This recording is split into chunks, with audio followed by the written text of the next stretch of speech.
नमस्कार, मैं प्रियंका। आप देख रहे हैं 4 PM। बिहार चुनावों में हार के डर से बौखलाए अमित शाह की सारी चाणक्य नीति की हवा निकल चुकी है।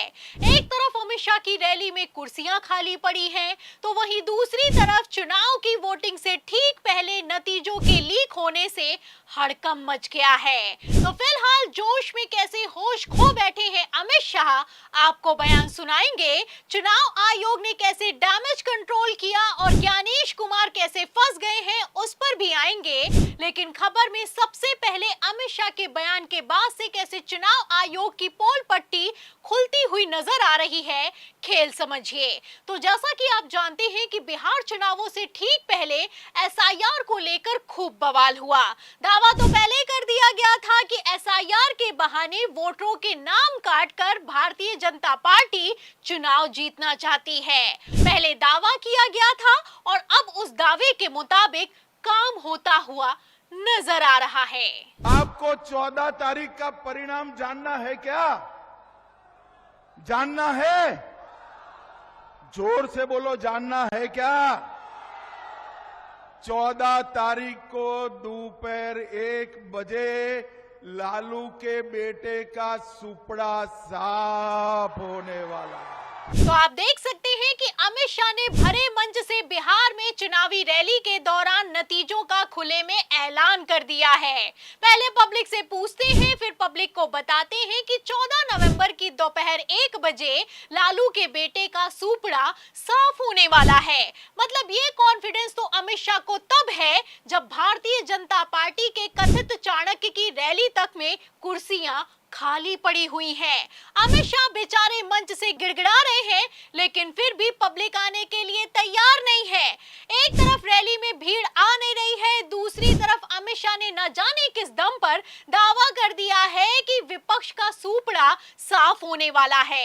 आपको बता दें कि भारतीय जनता पार्टी की बिहार के चुनावों में हालत बद से बदतर दिखाई दे रही है। प्रत्याशियों को सड़कों पर दौड़ाया जा रहा है, गो बैक के नारे लगाए जा रहे हैं। आपको जानकर हैरानी होगी कि बीजेपी के ही इंटरनल सर्वे में भारतीय जनता पार्टी समेत एनडीए का सुपड़ा साफ हो चुका है। लेकिन फिर भी अमित शाह ने दावा किया है कि लालू के बेटे का सुपड़ा साफ होने वाला है।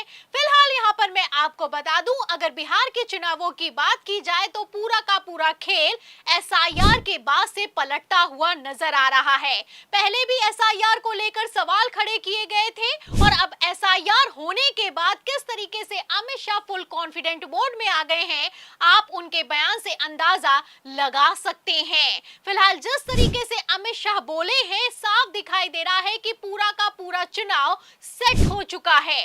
वरना अमित शाह में इतनी हिम्मत कहां है कि तमाम विरोध के बावजूद नीतीश कुमार को मुख्यमंत्री चेहरा ना घोषित किया जाए। पहले तो नीतीश कुमार को मुख्यमंत्री चेहरा नहीं घोषित किया गया, फिर उसके बाद किस तरीके से जेडीयू को ज्यादा सीटें नहीं दी गई, आप सीट बंटवारे के आंकड़े से अंदाजा लगा सकते हैं। फिलहाल अमित शाह ने जो खेल किया है, अब वो पूरा का पूरा खेल एक्सपोज होता हुआ नजर आ रहा है। लालू राबड़ी के जमाने में बिहार में कानून और व्यवस्था इतनी गिर गई थी कि चुनाव 6-6 चरण में कराने पड़ते थे, 6-6 चरण में। मैं बिहार की जनता को कहकर जाता हूं, नीतीश बाबू के शासन में, मोदी जी के शासन में 6 चरण की जगह 2 चरण में चुनाव हुए हैं। इस बार एनडीए सरकार बना दो, अगली बार एक ही चरण में चुनाव होगा, एक ही चरण में। मतलब हद पार हो चुकी है। जब राहुल गांधी समेत पूरा विपक्ष वोट चोरी से लेकर चुनाव आयोग और भाजपा की मिली भगत होने का आरोप लगाता है, तब तो दावा कर दिया जाता है कि चुनाव आयोग एक स्वतंत्र संस्था है। लेकिन असल में कितनी स्वतंत्रता है, इसका अंदाजा आप अमित शाह के बयान से लगा सकते हैं। मतलब पहले तो अमित शाह ने एनडीए की इंटरनल सर्वे में हार के बावजूद जीत की घोषणा कर दी है। फिर उसके बाद आप देख सकते हैं कि एनडीए की सरकार बनने के बाद एक चरण में चुनाव करवाने का दावा किया जा रहा है। मतलब यहाँ पर साफ दिखाई दे रहा है कि किस तरीके से अमित शाह जोश में होश खोते हुए नजर आ रहे हैं। आपको बता दें कि एक तरफ जहां चुनाव आयोग की भरे मंच से अमित शाह ने धज्जियां उड़ाई हैं, वहीं दूसरी तरफ ज्ञानेश कुमार की बोलती बंद हो गई है। खेल समझिए, जब सुप्रीम कोर्ट चुनाव आयोग के एसआईआर पर सवाल उठाता है तो चुनाव आयोग कहता है कि वोटर लिस्ट बदलना और चुनाव की तारीखों का ऐलान करना हमारा विशेषाधिकार है। सुप्रीम कोर्ट का आदेश हमारे काम में दखल है। मतलब सुप्रीम कोर्ट अगर निर्देश देता है तो वो दखल हो जाता है। लेकिन गृह मंत्री अमित शाह असल में आखिर क्या कर रहे हैं, सवाल खड़ा होता है। कायदे से अगर देखा जाए तो अमित शाह ने जो करके दिखाया है ये कोई दखल अंदाजी नहीं, बल्कि चुनाव आयोग की पोल पट्टी को खोलना है। जाहिर है कि ज्ञानेश कुमार अमित शाह के करीबी हैं और मोदी काल में चुनाव आयोग कैसे काम कर रहा है ये वैसे भी किसी से छुपा हुआ नहीं है। फिलहाल ज्ञानेश कुमार की अगर नियुक्ति की बात की जाए तो इस नियुक्ति को ही लेकर पहले ही राहुल गांधी ने कई सवाल खड़े किए थे। फिलहाल क्यों सवाल खड़े हुए थे और इन सवालों के जवाब में बिहार के चुनावों में क्या हो रहा है साफ दिखाई दे रहा है। खेल समझिए, अमित शाह के पास नीतीश कुमार का कोई प्लान भी मौजूद नहीं है। नीतीश और शिंदे में जमीन और आसमान का फर्क है। जैसा कि आप जानते हैं कि नीतीश की बैसाखियों पर मोदी सरकार चल रही है। ऐसे में नीतीश कुमार को मुख्यमंत्री चेहरा ना घोषित करना भाजपा को उल्टा पड़ सकता है। जाहिर है कि अमित शाह ने पूरा प्लान सेट कर दिया है और इसी प्लान के दम पर Amit Shah full confident mode में दिखाई दे रहे हैं। आपको बता दें, बिहार के चुनावों में एनडीए की बस से बदतर हालत होने के बावजूद लालू प्रसाद के सुपड़ा साफ होने का दावा करने वाले अमित शाह को लेकर खबर निकलकर सामने आई है कि अमित शाह के बयान के बाद से चुनाव आयोग भी फुल फॉर्म में आ गया है। एक तरफ अमित शाह ने बयान दिया है, वहीं दूसरी तरफ चुनाव आयोग डैमेज कंट्रोल करने में जुटा है।